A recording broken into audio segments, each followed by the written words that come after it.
Bonsoir mes chers petits louveteaux. Aujourd'hui, je vous propose deux histoires très courtes et que j'ai personnellement beaucoup aimées. Je serais ravi de savoir laquelle vous avez préférée en commentaire. Mais avant de commencer la vidéo, je tenais à vous remercier. Nous avons dépassé la barre des 300 abonnés et je trouve ça formidable. Je vous remercie d'être toujours plus nombreux à me suivre. Ça me fait extrêmement plaisir. Bon, c'est pas tout ça, mais on a des histoires à écouter, nous. Alors, passons dès à présent à la vidéo.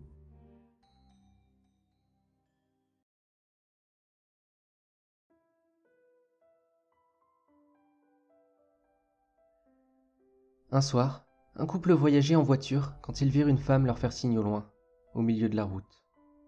La femme du conducteur lui suggéra de continuer, car ça pouvait être dangereux. Mais le mari décida simplement de ralentir dans le doute. Peut-être était-ce une victime d'accident. En s'approchant, ils virent que la femme était blessée au visage et au bras. Ils décidèrent de s'arrêter. La femme blessée leur demandait de l'aide, leur disant qu'elle était victime d'un accident de voiture et que son mari et son bébé étaient toujours dans le véhicule, qui prenait feu. Elle leur dit que son mari était mort, mais que le bébé semblait toujours en vie. L'homme décida de descendre sauver le bébé, et il demanda à la femme blessée de rester avec sa femme dans la voiture. En descendant, il vit deux corps d'adultes dans la voiture, mais se précipita pour trouver l'enfant. Il promettait de retourner leur porter assistance dès que le bébé serait en lieu sûr. Il le trouva rapidement et remonta le donner à sa mère. En remontant, il ne vit pas la femme. Il demanda à son épouse où elle était passée. Elle lui dit que la femme l'avait suivi vers le lieu de l'accident peu après son départ. Quand le mari retourna voir la voiture, il vit que les deux personnes qui s'y trouvaient étaient mortes depuis un moment, et l'une des personnes était la femme qui les avait interpellées.